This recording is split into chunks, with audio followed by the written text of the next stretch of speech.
Hello everyone, आप ninth class की जो स्केल ड्राइंग की फर्स्ट वीडियो में आप सभी का बहुत बहुत स्वागत है। मैं अपनी तरफ से पूरी कोशिश करूंगी कि आपके छोटे से छोटे कंसेप्ट्स को बहुत अच्छे से क्लियर कर सकूं और आपके हर डाउट्स को दूर कर सकूं। फिर भी अगर आपको कहीं कोई भी प्रॉब्लम आती है तो आप कमेंट बॉक्स में ज़रूर मुझे कमेंट लिखकर भेज सकते हैं ताकि आपकी प्रॉब्लम को मैं दूर कर सकूं। तो स्केल ड्राइंग की फर्स्ट एपिसोड में मैं आपको सबसे पहले कुछ बेसिक चीज़ों के बारे में बताना चाहूँगी। सबसे पहले स्केल ड्राइंग के लिए हमें एक ड्राइंग बुक की ज़रूरत होती है जिसमें हमें प्लेन शीट्स होती हैं। जिस तरीके से ये हमारे पास एक ड्राइंग बुक है और इसमें जैसे ये प्लेन शीट्स हैं। अब ये मार्केट में अलग अलग साइजेस में अवेलेबल हैं। ये जैसे A4 साइज़ है, लोटस की ये है। मैं आपके सामने अलग अलग साइजेस इसलिए दिखा रही हूँ कि आपको एक आइडिया हो जाए कि आपको कौन सा साइज़ ज़्यादा अप्रोप्रिएट है, कौन सा साइज़ आपको लेना चाहिए। ये A3 साइज़ से थोड़ा छोटा साइज़ है। देखिए A3 है दिस वन, वीडियो में आप देख पाएँ इसको। This is A3 size. ये देखिए इस पे A3 स्केच नोटबुक भी लिखा हुआ है। This is A3। तो हम A3 जो है ये हमारी स्केच बुक के लिए कुछ भी वाटर कलर वगैरह करने के लिए इट्स वेरी गुड। बट अभी जब हम स्केल ड्राइंग की बात करते हैं और ये कैरी करना भी बहुत मुश्किल हो जाता है, स्कूल में बच्चों के लिए बहुत मुश्किल रहता है। दिस इज़ इकोनॉमिकल, ये 50 रुपीज़ की है लोटस की। और ये देखिए ये इसके साइज से छोटी है और ये बैग में भी इजीली आ जाती है। तो हम इस वाली ड्राइंग बुक को ही, इस साइज़ के ही ड्राइंग बुक को परचेज करेंगे जो A3 साइज से छोटी हो और A4 से बड़ी हो। ये देखिए A4 से बड़ी है और A3 से छोटी है ये। तो इसके बाद मैं आपको सेकंड थिंग जो बताना चाहूँगी, सबसे पहले तो हो गया बेसिक शीट। और बेसिक शीट के बाद आती है बारी कि हमारे पास हम स्केल ड्राइंग में करते क्या हैं, हमारे पास होता क्या है जिसकी हम स्केल ड्राइंग बनाते हैं। यहाँ पर स्केल ड्राइंग बनाते हैं हम 3D ऑब्जेक्ट्स की। 3D ऑब्जेक्ट्स मतलब 3D मीन्स जिसमें 3 डायमेंशंस होती हैं, लंबाई, चौड़ाई, ऊंचाई। लंबाई मतलब लेंथ और ब्रेड्थ और हाइट। तो 3 चीज़ें होती हैं। ये 3 चीज़ें आपको पहले समझनी होंगी कि आप किसी ऑब्जेक्ट को कैसे देख रहे हैं, कैसे उसकी लंबाई, चौड़ाई, ऊंचाई देख रहे हैं। और आपको पहले मैं सिर्फ सिंपली ये ही समझाऊंगी आज अलग अलग ऑब्जेक्ट्स के थ्रू। और अलग अलग साइजेस हैं मेरे पास। ये एक बुक भी है क्योंकि घर में आपको नॉर्मली मिल जाते हैं। बच्चों को अपने आसपास जो आप सराउंडिंग में चीज़ें देखते हैं तो आप उससे ज़्यादा बेहतर समझ पाएंगे कि हम लंबाई, चौड़ाई, ऊंचाई किसी ऑब्जेक्ट की, 3D ऑब्जेक्ट की कैसे देखते हैं। क्योंकि अगर आपको यही नहीं पता होगा कि लंबाई कौन सी है इसमें, अब ये बुक है, इसकी लंबाई क्या है और चौड़ाई क्या है और ऊंचाई क्या है। मान लीजिए ऐसे खड़ी है आपके सामने ये बुक। अब मैं कहूँ कि इसकी लंबाई क्या है और चौड़ाई क्या है और ऊंचाई क्या है, तो आप कैसे इसको बताएंगे? तो वो ही पहले हम सीखेंगे। अभी रखते हैं फाइल्स को साइड में और करते हैं ऑब्जेक्ट्स की बात। ये सिंपल ऑब्जेक्ट्स इसी तरह के हो सकते हैं। कोई इसके ऊपर खड़ा आ सकता है ऑब्जेक्ट, कोई टी शेप, कोई एच शेप, इसी तरीके के ऑब्जेक्ट्स होंगे जिनको हमें देखकर बताना है पहले 3 चीजें, लंबाई, चौड़ाई, ऊंचाई। फिर हमें बताना है कि उस ऑब्जेक्ट का फ्रंट क्या है, साइड क्या है और उसका प्लान क्या है। 3 चीजें होती हैं, ठीक है। तो कंफ्यूज नहीं होना, परेशान नहीं होना, बहुत इजी है। बस कंसेप्ट क्लियर करिए पहले अपना। तो सबसे पहले अगर हमारे सामने, मैं छोटे ऑब्जेक्ट से शुरू करती हूँ। जैसे अब ये हमारे सामने ये ऑब्जेक्ट है, अब मेरे को आपको पहले सिर्फ यही आप क्लियर करेंगे कि इसमें लंबाई, चौड़ाई और ऊंचाई क्या है। इस ऑब्जेक्ट में जो ये नीचे है, ये वाली चीज, ये लाइन, ये इसकी लंबाई है। लंबाई मतलब लेंथ, लंबाई मतलब लेंथ। और ये जो साइड है, ये साइड, ये इसकी चौड़ाई है। चौड़ाई मतलब ये इतना चौड़ा है, इतना ही इसकी लंबाई है।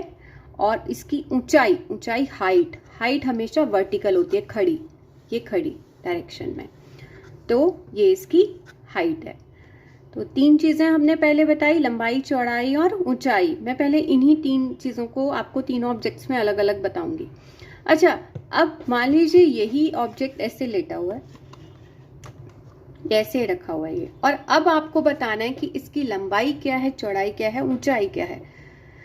तो इस केस में ऐसा नहीं है कि आप उसको जैसे मैंने खड़ा किया था तो वैसे ही आप इसकी भी लंबाई बता देंगे, नहीं। अब आपको इस तरह से देखना होगा। अब इसकी लंबाई ये है जो आपको सामने से इधर से नजर आ रही है, चौड़ाई जो साइड में नजर आ रही है वो इसकी चौड़ाई बन गई, और ऊंचाई क्या बन गई इसकी, ऊंचाई ये हाइट, ये चीज, ये इसकी ऊंचाई है, ये ऊंचाई है, ऊंचा, ये इतना ऐसे ऊंचा है, ठीक है। अब इसी तरीके से अगर मैं इस बॉक्स को देखती हूँ, अभी देखूं अगर सेम वही इस पोजीशन में अगर ये रखा है, तो इसकी लंबाई क्या हुई, ये लंबाई लेंथ, ये चौड़ाई जो साइड में जा रही है लाइन, वो इसकी चौड़ाई है, और इसकी हाइट क्या है, दिस इज हाइट, ये हाइट है, हाइट वर्टिकली, लेंथ हॉरिजॉन्टली, ठीक है। अब इसी को अगर मैं इसी बॉक्स को खड़ा कर देती हूँ, देखिए अगर आपको ये नज़र आ रहा है, पूरा बॉक्स नहीं नज़र आ पाएगा वीडियो में, पर आप एक आइडिया लीजिए, ये ऐसे खड़ा है, थोड़ा नज़र आ गया, ठीक है। अब ये ऐसे खड़ा है, तो इसकी लेंथ क्या हुई, ये इसकी लेंथ है, ये इसकी ब्रेड्थ है मतलब चौड़ाई, और अब ये इसकी हाइट हो गई क्योंकि ये इस तरह से खड़ा है। तो लंबाई, चौड़ाई, ऊंचाई, ऑब्जेक्ट को आप जो देख रहे हैं, जो भी चीज आप देख रहे हैं, उस पर उसकी लंबाई, चौड़ाई, ऊंचाई निर्भर करती है। सेम इसी तरह से बुक में, बुक के साथ भी ऐसा ही है, ऐसे खड़ी है बुक। मैं इस तरीके से टेढ़ा करके इसलिए दिखा रही हूँ ताकि आपको तीनों चीजें एक साथ नजर आए, इसकी लंबाई भी और चौड़ाई भी और ऊंचाई भी। अगर मैं इसको ऐसे खड़ा कर दूंगी तो साइड छिप जाएगी, ठीक है, इसलिए इसको मैं ऐसे खड़ा कर रही हूँ। ऑब्जेक्ट्स भी जिनकी आपको स्केल ड्राइंग आपको बनाना होगा अपनी ड्राइंग बुक में, तो वो भी इसी तरीके से आपको ऑब्जेक्ट्स 3D डायमेंशन में दिखाई देंगे, ताकि आपके लिए इजी हो जाए कि चौड़ाई कितनी है, लंबाई कितनी है और ऊंचाई कितनी है। तो मेरे हिसाब से अब आपको लंबाई, चौड़ाई, ऊंचाई में कोई डाउट नहीं आएगा। अब चलते हैं 3 चीज़ें जो हमें शो करनी होती हैं अपने स्केल ड्राइंग बनाते हुए, फ्रंट, साइड और प्लान। 3 चीज़ें हम बनाते हैं, फ्रंट, साइड, प्लान, और 4th होता है प्रोजेक्शन, वो हम उसके बारे में बाद में बात करेंगे। 3 मेन इंपॉर्टेंट चीज़ें। सबसे पहले फ्रंट। अब फ्रंट क्या होता है, जो सामने से नजर आ रहा है, फ्रंट मतलब सामने दृश्य है। फ्रंट हम लिखते फ्रंट है तो आपको फ्रंट ही याद करना है, लिखना भी इंग्लिश में फ्रंट ही है, तो इसको फ्रंट मतलब जो सामने से नजर आ रहा है। अब ये जो बुक है ये सामने से कैसी नजर आ रही है, ये ऐसे नजर आ रही है, तो एक तरीके का ये एक रेक्टेंगल नजर आ रहा है। मतलब एक दिमाग में कंसेप्ट बिठाना है कि चीज सामने से जो नजर आ रही है वही हमारी शीट पे फ्रंट में दिखनी चाहिए। इट मीन्स तभी वो हम सही बना रहे हैं।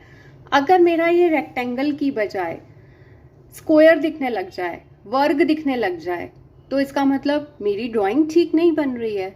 तो ये हमें, अगर हमारा कंसेप्ट क्लियर होगा तो जब हम बनाने लगेंगे तो हमें अपनी मिस्टेक्स भी क्लियर पता लगेंगी। अब इसमें साइड, अगर हम इसकी साइड, तो ये इसकी फ्रंट, अब ये इसकी साइड है। अब आप साइड देख रहे हो, फ्रंट आगे से ज्यादा चौड़ी नजर आ रही है, ये फ्रंट बड़ा फेस नजर आ रहा है, और जो चौड़ाई है इसकी कम है, चौड़ाई तो इतनी सी है। तो इसका मतलब जब ये साइड में हम चौड़ाई दिखाएंगे तो एक लंबी पट्टी हमें बननी चाहिए हमारी ड्राइंग बुक में। तो इससे लंबी पट्टी दिखनी चाहिए। अगर ऐसी लंबी पट्टी नहीं दिख रही है तो इसका मतलब हमने उसको स्केल ड्राइंग को ठीक से पेपर बांट को नहीं किया है। ये सारे पॉइंट्स आपको धीरे धीरे पता लगेंगे। अच्छा, अब एक चीज, प्लान। प्लान क्या होता है? जो ऑब्जेक्ट को अगर हम ऊपर से देखें तो क्या चीज नजर आ रही है, वो उसका प्लान होता है। किसी भी ऑब्जेक्ट को ऊपर से देखने पर हमें क्या नजर आ रहा है। तो ये यहाँ पर भी एक हमें पट्टी नजर आ रही है, पर ये पट्टी हमारी लेटी हुई पट्टी है। जो साइड की पट्टी थी वो हमारी खड़ी हुई पट्टी थी। प्लान की पट्टी लेटी हुई पट्टी है। तो इस तरीके से हमारे प्लान में ऐसी पट्टी एक आनी चाहिए, दिखनी चाहिए। तो ये हो गया हमारा फ्रंट, साइड और प्लान। तो ये तीन चीजें हमारी किसी भी ऑब्जेक्ट में, मान लीजिए मैं अगर इस ऑब्जेक्ट की बात कर रही हूँ तो इस ऑब्जेक्ट का अगर मैं इसे फ्रंट रख रही हूँ, इसे इस तरह से सामने से मैंने रखा हुआ है, तो ये इसका फ्रंट हो गया, ये साइड हो गई, और इसका जो प्लान है वो क्या हुआ, ऊपर से कैसा दिखाई दे रहा है, ये स्क्वायर। तो ये इसका प्लान है जो शीट में बनेगा। वो बनेगा कैसे, हम बाद में बताएंगे। और अभी हम और चीजें जो मैं आपको अभी आपसे शेयर कर रही हूँ, हमें इसके लिए चाहिए क्या क्या। सिंपल चीजें, हम ज्यादा इसमें चीजें नहीं यूज कर रहे। एक बारीक पेंसिल, एक मोटी पेंसिल, आप चाहो तो ये वाली जैसे पेंसिल है शार्प करके रख सकते हो, एक बारीक और एक मोटी, और एक स्केल, सिंपल स्केल छोटा, और एक बड़ा स्केल। ये है हमारा 30 सेंटीमीटर का स्केल है, ये देखिए इस पे लिखा हुआ भी है। हम इसी स्केल को यूज करके ही सारे जो अपने स्केल ड्राइंग्स हैं इसी को ही यूज करके करेंगे। वैसे स्केल कार्ड्स आते हैं मार्केट में, पर मुझे इससे करना ज़्यादा आसान लगता है, और मैं इसी एक आसान मेथड से आपको भी सिखाऊंगी। उम्मीद करती हूँ कि आपको समझ आएगा। और एक ये मैंने बड़ा स्केल लिया है 45 सेंटीमीटर का। ये बड़ा स्केल, बड़ी लाइंस जब हमें खींचनी होंगी तो तब हमें इसका यूज़ करेंगे हम। और इसके साथ शॉर्पनर, रबर, बस यही चीज़ें हैं जो हमें स्केल ड्राइंग करते हुए हमें रिक्वायर्ड है। तो आपके पास ड्राइंग बुक हो गई, मटेरियल हो गया, आपको बेसिक चीज़ समझ आ गई कि क्या क्या चीज़ें होती हैं। तो हम नेक्स्ट वीडियो में आगे बढ़ेंगे। तब तक के लिए thank you, have a nice day.